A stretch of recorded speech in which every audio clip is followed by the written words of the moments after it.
I just started a marathon vlog, but is it just going to end up being episode 1 and done? I mean, did I foul up my plan before I even got it started? I decided about a year ago that I was going to get serious about my running. The short version is that I've always run a little bit here and there, but after some unplanned knee reconstruction about a decade ago, I never really thought I would be able to do much more than that.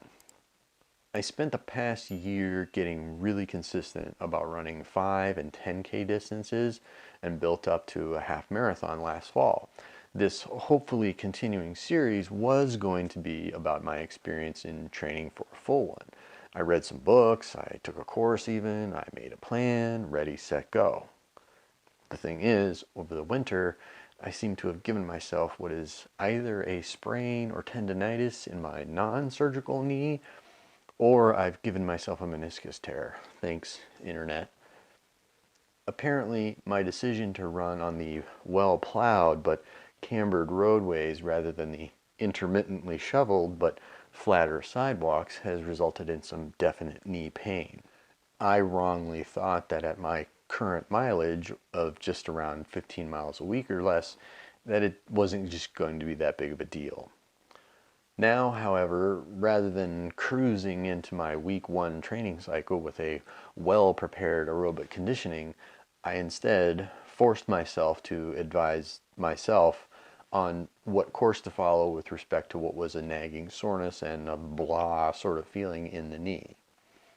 Basically, if I were listening to a friend telling me about this issue, I would just say they should just rest it.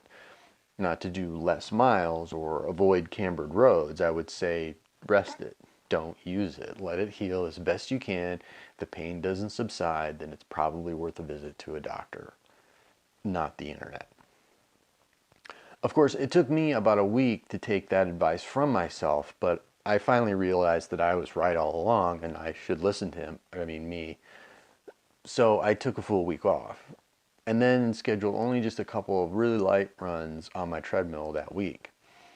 And it seems to have worked. I no longer have this crampy, tight, localized ache, which could have been one of several different diagnoses. Thanks, internet.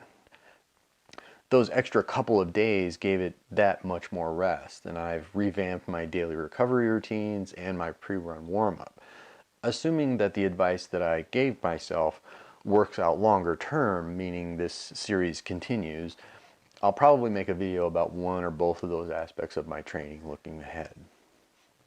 Creating a color-coded training plan with graphs and charts and delving into the depths of projected times and mile splits and whatever the hell a VDOT table is all pretty cool, I think. However, as I slowly jog towards 50, what I think is cooler is the ability to, well, keep jogging. I could have slaved myself to the training plan, but then I wouldn't have been healthy enough to even begin the marathon plan, let alone continue it. And it has a lot of cool graphs and charts and is color-coded. Pushing myself to be stronger or faster or whatever outcome I'm looking for is great, and I really enjoy that aspect of health and fitness. However, it's important to remember that they work together. It's difficult to be unfit and in good health, while at the same time striving towards improved physical fitness while ignoring my physical health wouldn't be very successful either. I know that the marathon training itself will be hard. That half marathon was the furthest I've ever run.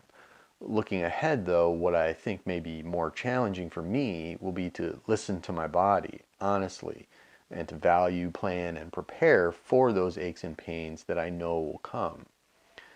Alright, that's it. Episode 1 is over, and yes, it seems as though there will be another. So like, subscribe, and hopefully I'll continue to share all the mistakes I make so that you don't have to. Fingers crossed. I'll see you in the next episode.